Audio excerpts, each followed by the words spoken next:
I am beyond excited for Thor Ragnarok, and in my excitement, it is time to go back to Thor the Dark World for theological analysis.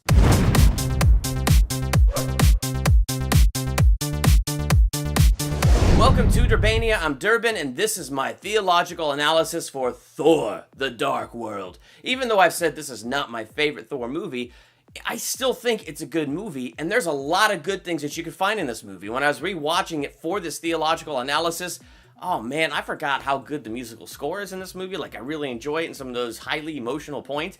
I also love the whole thing between Thor and Loki. It's just so interesting, this brother conflict that they have going back and forth in the midst of all this big stuff going on. I mean, it's just something that is so basic and yet something so crucial to human life.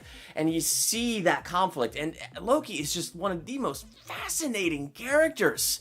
But as I was watching Thor the Dark World to do a theological analysis on it, one of the things that really stood out to me was Malekith. And here's why he stood out to me. Because he is evil. Like, sheer evil. I mean, think about it. First off, he's a dark elf, so darkness is just in his name.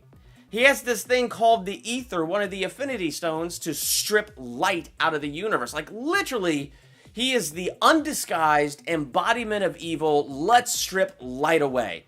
You know, one of the things the Bible says is that often Satan disguises himself as an angel of light. So what we see with Malekith is a picture of the truth that is underneath that disguise. Like, we are truly seeing it for what it is. I mean, this movie opens with the fact that when he sees he's losing, what does Malekith do? With the battle all but lost, Malekith sacrificed his own people in a desperate attempt to lay waste to Asgard's army.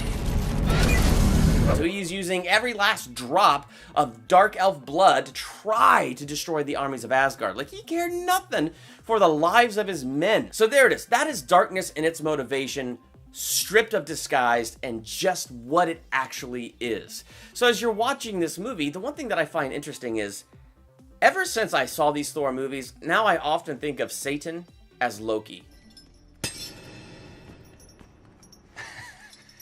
I really don't see what all the fuss is about. Because Loki is just this trickster god, full of illusions. Like, what is real and what is fake with him? I mean, he looked all well and good in his cell, but when he stripped the illusion, you saw what a mess he was because he's upset over the death of his mother. When they were on the Dark World, it looked like he got stabbed and he died, but that also was the illusion, and so he goes back and takes the throne of Asgard. Like, he is a trickster, and he's always pulling the wool over everybody's eyes, hiding the truth underneath. And so that's what I think of Satan coming as an angel of light nowadays. I think of Loki from Thor.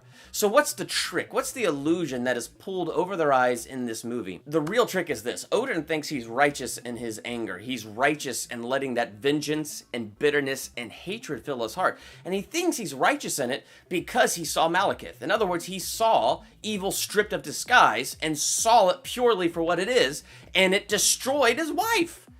I mean, he sat there and he watched it happen, so he's filled with pain. So the illusion is this. The bitterness and the vengeance he wants to take is correct. And it really begins to destroy his judgment. And that's something that we see in this movie. The Bible says, be angry and do not sin. So the fact that he was angry over that, that's cool. The fact that now, instead of letting wisdom rule him, he was letting bitterness rule him, there's the illusion. Because when he saw evil stripped and he was feeling that bitterness, the illusion is that is correct. It reminds me of the first Thor movie. See, how Satan came to Thor as an angel of light was his pride. Thor, I bet you anything, didn't know in the first movie he was prideful. He really thought it's right to show all the frost giants on Jotunheim that I am powerful. You need to fear me. You need to respect my power and be in alignment. Like, this was a true motivation and not something that he saw as evil. And he had to be humbled through the course of this movie, and it was Odin who had to keep his head, it was Odin who had to keep his cool, and it was Odin who had to kind of stand back and be the wise one in that situation, and also to protect the kingdoms from Thor's pride, which Thor didn't even realize he had this pride in him, and it was producing all of this horrible fruit all around him until finally he was humbled, and he saw it, and he repented, and he became something new, something better, and became the hero of the story. But now we get to the Dark World, and the roles are completely reversed. I mean, Thor is in pain, and you can bet he's angry at the death of his mother. but he's letting wisdom control him. Odin is letting bitterness control him because, as you can see it in this fight that he and Thor have, We will fight! To the last Asgardian breath. To the last drop of Asgardian blood. And how are you different from Malekith? With the battle all but lost, Malekith sacrificed his own people in a desperate attempt to lay waste to Asgard's army. now that's the devil coming to him as an angel of light. He's looking at evil, he's recognizing evil for all the horror that it is, and yet he himself has let it in his heart, and he's acting with that same motivation that Malekith had. And to me, that is just the sheer cleverness of evil. That evil was even able to show up to Odin without a disguise in a sense, and yet still Odin was so blinded that he let that evil in his heart and began to let that control his actions. And I think that is the true trickster thing of Satan. That's the true trickster thing of evil, where he really does come disguised as an angel of light. And I think where we get the truth and the discernment of what's going on in our lives is when we let ourselves be ruled by light, when we let ourselves be ruled by God. I found in my relationship with Jesus, oftentimes the devil does try to come and fool me as an angel of light. And I'm a human. I'm not perfect. I fall. I make mistakes. But God is so good to bear with me through all of that and continue to show me truth and pick me up and continue to walk me down the right path. And that's the greatest guard that I have in my life, is letting Jesus be my Lord and have that relationship with him and letting his light flood my heart so that he's lighting my steps as I go. If you watched Thor, The Dark World, what did you think of this movie? What kind of stuff do you read into it? Be sure to let me know in the comments. How excited are you for Thor Ragnarok? Let's talk about that. Ha ha! Yeah! Okay, anyway, let me know in the comments.